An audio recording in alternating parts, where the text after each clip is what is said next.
तिलक लगाने से तनाव कम होता है, ऊर्जा का नुकसान नहीं होता।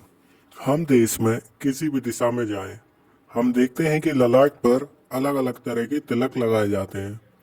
भौहों के ठीक बीच में जिसे याददाश्त और विचारों का केंद्र बिंदु माना जाता है, वहीं तिलक लगाया जाता है। इसे योग में आज्ञा चक्र कहते हैं।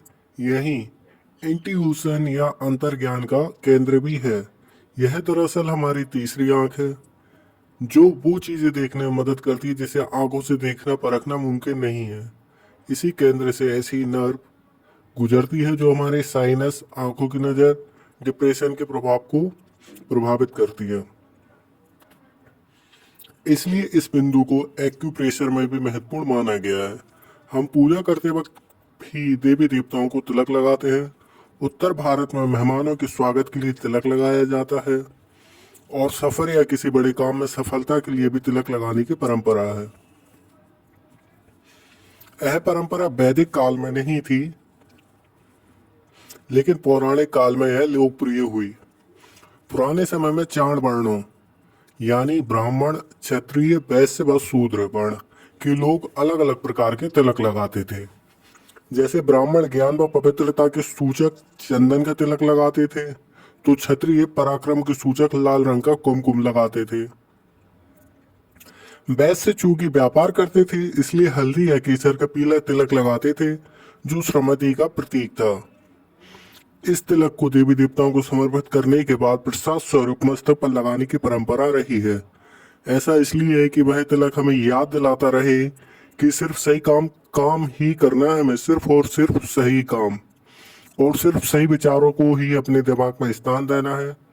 विज्ञान बताता है कि हमारे पूरे शरीर से इलेक्ट्रोमैग्नेटिक तरंगों के रूप में ऊर्जा निकलती है, जिसका एक महत्वपूर्ण केंद्र मस्तिष्क का यह हिस्सा है जिस पर तिलक लगाया जाता है। बीच में दोनों भुजाओं के बीच में जो हिस्सा है, उसके अंदर इलेक्ट्रोमैग्नेटिक तरंगों के रूप में ऊर्जा निकलती है, जिसका एक महत्वपूर्ण केंद्र मस्तिष्क का यह हिस्सा है जिस पर तिलक लगाया जाता है।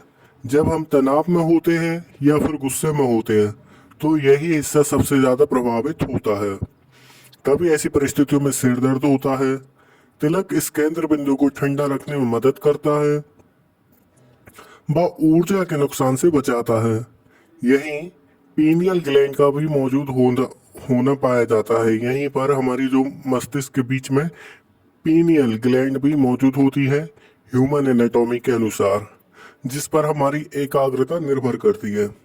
अगर बीच में तिलक लगाते हैं तो इससे हम हमारे मन को एकाग्र करते हैं पीनियल ग्लैंड के द्वारा। तिलक लगाने से चुनौतीपूर्ण परिस्थितियों में मानसिक संतुलन बनाए रखने में मदद मिलती है और हमारी ऊर्जा को बेवजह नुकसान भी नहीं होता है। धर्म का विज्ञान यह ही है। धर्म में भी विज्ञान है। अगर व्यक्ति विज्ञान को ढूंढना चाहे तो वह कहीं किसी भी जगह पर ढूंढ सकता है। अब कुछ व्यक्ति कहते हैं कि हिंदू धर्म में तिलक क्यों लगाया जाता है, तो उसके लिए मैंने अच्छा खासा रीजन बता दिया है, साइंस के अकॉर्डिंग भी और वेदों के अकॉर्डिंग भी, धर्म के अकॉर्डिंग भी। अगर आपको आपकी धर्म का ज्ञान होगा, ज़्यादा नहीं तो थोड़ा भी ज्ञान रहेगा तो बहुत अच्छी बात है। आप जिस धर्म से हो, अगर उस धर्म का ज्ञान रहता है तो आप सामने वाले से बहस भी कर सकते हो बेमतलब की, जो कुछ व्यक्ति ज्ञान देने आते हैं उनसे। और हालांकि तिलक लगाने से आपको घाटा बिल्कुल नहीं हो रहा, फायदा ही हो रहा है। और आप तिलक लगाने से आपको फायदा हो रहा है, और माथे पे तिलक लगाने से आपके चेहरे पे जो ग्लो आता है, जो फेस आपका चमकता है, लोगों को अट्रैक्शन मिलता है, अट्रैक्टिव होते हो आप तिलक के द्वारा, तो अच्छी बात है। और हर भगवान का अलग अलग तिलक है। शिव जी का त्रिकोण रहता है, तो जो हमारे तिरुपति बालाजी हैं उनका यू आकार का रहता है, बीच में एक लाइन खिंची रहती है। और हमारे बालाजी सरकार का अलग है। अगर आप कभी भी कोई से भी मंदिर जाएंगे तो आपको अलग अलग तरह के तिलक देखने को मिल सकते हैं। माता जी के मंदिर का तिलक अलग रहता है, साउथ तरफ अलग मिलेगा आपको, महाराष्ट्र तरफ अलग मिलेगा। शंकर भगवान के मंदिर में आपको हमेशा त्रिकोण मिलेगा। धन्यवाद।